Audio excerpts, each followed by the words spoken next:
Car ଶୁଭ ସକାଳ। ଆଜିର ମଞ୍ଚ କଥାରେ ଗୋଟିଏ ଗୁରୁତ୍ୱପୂର୍ଣ୍ଣ ପ୍ରସଙ୍ଗଟି ଅତ୍ୟନ୍ତ ଗୁରୁତ୍ୱପୂର୍ଣ୍ଣ। ବିମାନ ପ୍ରସଙ୍ଗର ନାଁ ରହିଛି ହଟହଟା ବିମାନ ଯାତ୍ରୀ। ଆପଣମାନେ ଏଇ 2-3 ଦିନ ହେବ ଦେଖୁଥିବେ ବିମାନ ବନ୍ଦରରେ ଯେଉଁଭଳି ଭାବରେ ବିମାନ ଯାତ୍ରୀମାନେ ହନ୍ତସନ୍ତ ହେଉଛନ୍ତି, ଦୁଃଖ କଷ୍ଟ ଯନ୍ତ୍ରଣାରେ ଯେଭଳି ଛଟପଟ ହେଉଛନ୍ତି। ଯଦି ଆପଣ ଦେଖିବେ ଗୋଟିଏ ଗୋଟିଏ ଭିଡ଼ିଓ ସୋସିଆଲ ମିଡ଼ିଆରେ ଆସୁଛି, ଯଦିଓ ଏହାକୁ ଗୁରୁତ୍ୱପୂର୍ଣ୍ଣ ପ୍ରସଙ୍ଗ ମନେ ନ କରି ଆମର ଗୋଦି ମିଡ଼ିଆ ଏହାକୁ ଦେଖାଉନାହିଁ, କାରଣ ଏହା ଉପରେ କୌଣସି ଡିବେଟ୍ ମଧ୍ୟ କରୁନାହିଁ।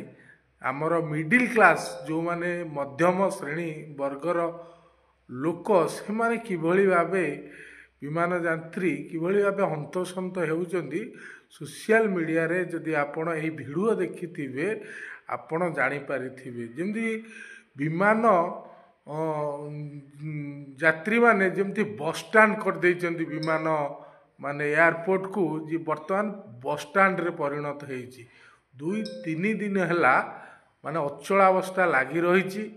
କେବଳ ତଦନ୍ତ ନିର୍ଦ୍ଦେଶ ଦେଇ ଭାରତ ସରକାର ଯେମିତି ହାତ ଉପରୁ ଟେକି ଦେଇଛନ୍ତି, ତାଙ୍କର ଆଉ ଯେମିତି କିଛି କରିବାର ଶକ୍ତି ସାମର୍ଥ୍ୟ ସତେ ଯେମିତି ନାହିଁ, ଯାହା ଆହୁରି କଷ୍ଟ ଯନ୍ତ୍ରଣାକୁ ଆହୁରି ବଢ଼େଇ ଦେଇଛି।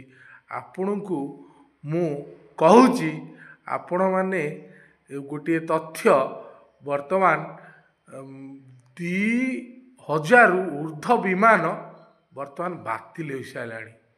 2000 ଉର୍ଦ୍ଧ୍ୱ ବିମାନ ଆଉ 3 ଲକ୍ଷରୁ ଅଧିକ ଯାତ୍ରୀ ବର୍ତ୍ତମାନ ସୁଦ୍ଧା ପ୍ରଭାବିତ। ଏହା ମଧ୍ୟରେ କିଛି ଅନ୍ୟ ଏୟାରଲାଇନ୍ସ କେତେ ସୁବିଧାବାଦୀ ଲୋକ ଦେଖନ୍ତୁ, ଯାତ୍ରୀମାନଙ୍କର ଏଭଳି ଦୁଃଖ କଷ୍ଟ ଯନ୍ତ୍ରଣା ସମୟରେ ସେମାନେ ତାଙ୍କର ଭଡ଼ା ମନ ଇଚ୍ଛା ବଢ଼େଇ ଚାଲିଛନ୍ତି। ଆପଣ ତାଙ୍କ ଭଡ଼ା ଦର ଆକାଶ ଛୁଆଁ। ଚିନ୍ତା କରନ୍ତୁ, ଆମେ ଘରୋଇକରଣ କ'ଣ ଏବେ ଜାଣନ୍ତୁ।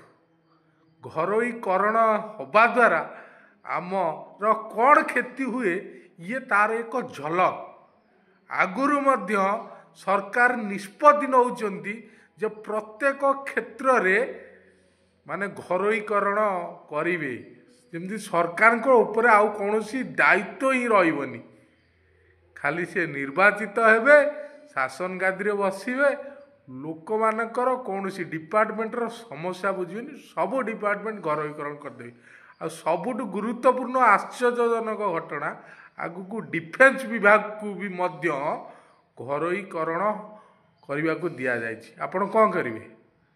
ସବୁ ଇଣ୍ଡଷ୍ଟ୍ରିଜ୍ ତ ଧୀରେ ଧୀରେ କୋଲାପ୍ସ ହେଇଗଲାଣି। ଟେକ୍ସଟାଇଲ ମିଲ୍ ବର୍ତ୍ତମାନ ଆମେରିକାର ଯେଉଁ ଟାରିଫ ମାଡ଼ରେ ଟେକ୍ସଟାଇଲ, ଭାରତର ଟେକ୍ସଟାଇଲ ମିଲ୍ ସବୁ ପୁରା ତା ହାଲତ ଖରାପ। ଆପଣ ଯଦି ଟେକ୍ସଟାଇଲ ଇଣ୍ଡଷ୍ଟ୍ରି ସହିତ ସମ୍ପୃକ୍ତ ଥାଆନ୍ତି, ଟେକ୍ସଟାଇଲ ଯେଉଁମାନେ କରୁଛନ୍ତି, ତାଙ୍କର ଯେଉଁ ରପ୍ତାନି, ଆମ ଭାରତର କୌଣସି ଜିନିଷ ବିଦେଶକୁ ଆଉ ରପ୍ତାନି ହେଉନି। ଭାରତ କେବଳ ଆମଦାନୀ କରୁଛି, ଯାହାଫଳରେ ଡଲାର ଗୋଟିଏ ଡଲାର ବର୍ତ୍ତମାନ ଆମର 90 ଟଙ୍କା ହେଇସାରିଲାଣି।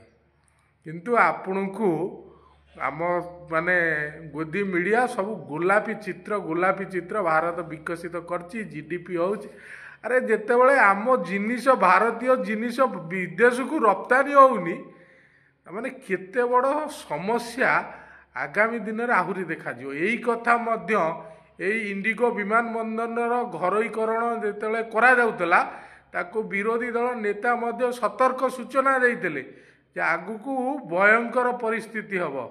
ଏଇ 2-3 ଦିନ ହେଲା ଆପଣମାନେ ଦେଖୁଥିବେ ଯେଉଁଭଳି ଭାବରେ ବିମାନ ଯାତ୍ରୀମାନେ ହନ୍ତସନ୍ତ ହେଉଛନ୍ତି। ଆପଣ ଥରେ ସେ ସୋସିଆଲ ମିଡ଼ିଆରେ ସେ ଭିଡ଼ିଓ ଦେଖନ୍ତୁ। ଆଉ ସବୁଠୁ ଦୁଃଖର କଥା, ଏତେ ବଡ଼ ଗୁରୁତ୍ୱପୂର୍ଣ୍ଣ ପ୍ରସଙ୍ଗ, ମିଡ଼ିଲ୍ କ୍ଲାସ୍ ଲୋକ, ମଧ୍ୟବିତ୍ତ ଲୋକ, ଯେଉଁମାନେ ସର୍ବାଧିକ ଟ୍ୟାକ୍ସ ଭାରତ ସରକାରକୁ ଦେଉଛନ୍ତି, କିନ୍ତୁ ତାଙ୍କର ଦୁଃଖ ସମସ୍ୟା ଯନ୍ତ୍ରଣା ବିଷୟରେ ଜଣାଇବାକୁ ଆମ ମେନଷ୍ଟ୍ରିମ୍ ମିଡ଼ିଆ ପାଖରେ ସମୟ ନାହିଁ।